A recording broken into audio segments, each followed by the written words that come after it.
बागेश्वर में पूर्व जिला पंचायत अध्यक्ष हरीश एठानी ने प्रेस कॉन्फ्रेंस के जरिए प्रदेश सरकार पर आपदा के प्रति लापरवाही का आरोप लगाया है। कहा कि राज्य सरकार आपदा के लिए गंभीर नहीं है। उन्होंने कहा कि जिले में आपदा 1980 से आ रही है। 1982 में मल्लादानपुर में कर्मी गांव की घटना हुई, जिसमें कई मवेशी मारे गए। 15 साल पहले आज ही के दिन यानी कि 18 अगस्त 2010 में भी आपदा आई थी और जिसने लोगों को हिलाकर रख दिया था। सरस्वती शिशु मंदिर के 18 बच्चे मलबे में दबकर उनकी मौत हो गई थी। ऐसे स्कूल भवनों की भूमि की जांच तक सार्वजनिक नहीं हो सकी। जिले में कई स्थानों पर स्कूल भवन आपदा की जद में है।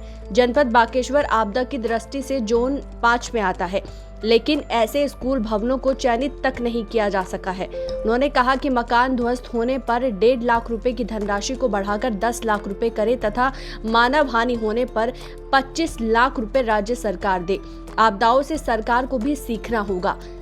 विस्थापन के लिए गांव बांटे जा रहे हैं, लेकिन कोई कार्रवाई नहीं हो सकी। उन्होंने कहा कि कपकोट ब्लॉक के रामगंगा नदी में 2017 में बहा पुल अभी तक नहीं बन सका।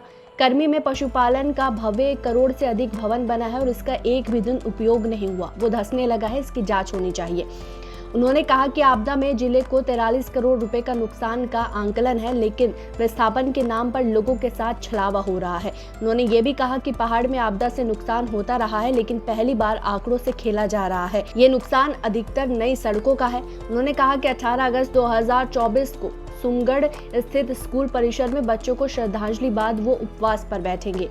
ब्यूरो रिपोर्ट, प्रतिपक्ष संवाद। तो नरेंद्र जी, यहाँ पे जो बागेश्वर में जो प्रेस कॉन्फ्रेंस की गई है उसमें क्या कुछ पूरा मामला है वो? देखिए, आपदाओं को लेकर विपक्ष ने जो मुद्दा उठाया, प्रदेश सरकार का को जगाने का कार्य किया गया है।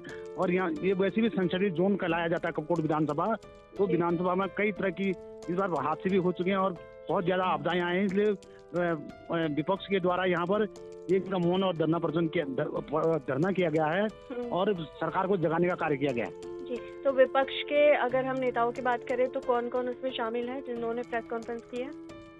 इसमें जिला पंचायत के पूर्व अध्यक्ष हरीश एठानी जी हैं और पूर्व विधायक ललित फटवाल जी और कांग्रेस कार्यकर्ता के तमाम संगठन के लोग उसमें मौजूद थे। जी, तो उनकी क्या कुछ मांगे हैं प्रेस कॉन्फ्रेंस करने, जैसे कि प्रेस कॉन्फ्रेंस की है? तो ये वर्ष 2013 में जो सुमगढ़ हादसा हुआ था, ये सरस्वती शिशु मंदिर विद्यालय में 13 बच्चे उस आपदा के दौरान काल में समा गए थे। लैंडस्लाइड हुआ था उस विद्यालय में।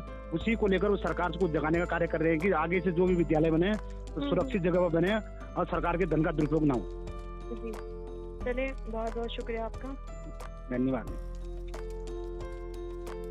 देखिए, जो आपदा की बात जहाँ तक है, हम लोग जोन 5 में हैं। आपदाओं को लेकर सरकार कभी भी गंभीर नहीं रही। 2010 सुमगढ़ हादसा, एक विद्यालय के भीतर 18 मासूम बच्चे मारे गए। आज 15 साल, 18 अगस्त को 15 साल हो जाएंगे उसको।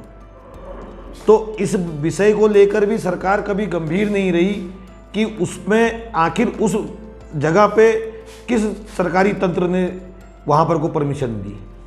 आज विस्थापन की बातें होती हैं। कुंवारी गांव, कीमू, लीती गांव, गहतोड़ी, पचार, सेरी, खारबगड़, डोला, बड़ी पनियाली, मलखा डूंगरचा, रातिरकेटी, कापड़ी आज भी विस्थापन की जद में है और विस्थापन सरकार करने में नाकाम है। सरकारों ने सिर्फ घड़ियाली आंसू वहाँ पर जाकर लोगों के बीच में घड़ियाली आंसू बहाए हैं। मेरा सरकार से अनुरोध है कि पहाड़ के लोग जो मुट्ठी और नाली के हकदार हैं जमीनों में, कई ऐसे काश्तकार, कई ऐसे लोग हैं जिनके पास आज की तारीख में भी ज़मीनें उस मकान के और उस आंगन के अलावा कुछ नहीं है। मैं सरकार से कहना चाहता हूं कि क्षतिग्रस्त भवनों में 30% से ऊपर जो भवन क्षतिग्रस्त हो गए उनको मुआवजा राशि 1,30,000 से बढ़ाकर 10 लाख रुपए करी जाए। लोगों के आंगन, खेत और रास्ते जो क्षतिग्रस्त हो रहे हैं उसको सरकार कैबिनेट में प्रस्ताव लाए और मनरेगा जैसे कार्यों में या अन्य मदों पर उन कार्यों को करे जो से लोगों के आंगन और रास्ते जो हैं लोगों के बचाए जा सकें। जिस तरीके से सुमगढ़ का हादसा हुआ, उस 15 साल में भी हम लोगों ने कहा कि हम उसके पीछे हम नहीं जा पाए। अभी आपने समाचार पत्रों के माध्यम से सुना, अगर बारिश होती तो विजयपुर विद्यालय की जो छत गिरी वो कहीं ना कहीं उसके नीचे कुछ ना कुछ हमारे बच्चों का नुकसान होता। उसी तरह सुमगढ़ के जस्ट बगल में लगा हुआ सॉन्ग इंटर कॉलेज जो भवन है उसके ऊपर हाई टेंशन लाइन है, नदी के किनारे हैं और पीछे एकदम खड़ी चट्टान है, पेड़ हैं। लगातार अभिभावक संघ के 4 अध्यक्षों ने 4 कार्यकाल 5 कार्यकाल 6 कार्यकाल से लोग कहते आ रहे हैं कि हाई टेंशन लाइन हटवा दीजिए, ये बिजली के तार हटवा दीजिए, ये पेड़ों को कटान करवा दीजिए, ये चट्टानों में सुरक्षा के कुछ चीज़ें रखें। तो आज की तारीख में भी सरकार गंभीर नहीं है। जब सूचना के अधिकार में सरकार से मांगा गया कि आपदा मानकों के पालन को लेकर जनपद के शासकीय अशासकीय निजी विद्यालय के भवनों और परिसरों के संबंध में विभागीय जांच आख्याओं तथा उनके विद्यालयों की सूची आपदा में क्या है, तो सरकार के द्वारा एक इतिश्री करी गई कि भाई हम ये ट्रेनिंग यहाँ पर को दे रहे हैं और विद्यालय के प्रधानाध्यापकों का नंबर दे दिया गया। उनके द्वारा कहा गया कि 2000 रुपये की राशि हमको मिलती है जिसमें हम बच्चों को ट्रेनिंग देते हैं। और जिला प्रशासन ने एनडीआरएफ की गाइडलाइन देने के बाद यहाँ पर कोई इतिश्री समझी। मुद्दा सुमगढ़ हादसे के 15 वर्ष के बाद का है कि सरकार कितनी गंभीर हुई है, जिसमें 18 बच्चे हमने खोए। तो मेरा यही अनुरोध है कि आपदा में मृत व्यक्तियों को 25 लाख रुपए का मुआवजा सरकार तय करे और 30% से ऊपर की जो क्षति है उसको पूर्ण क्षति घोषित कर 10 लाख रुपए की धनराशि करे।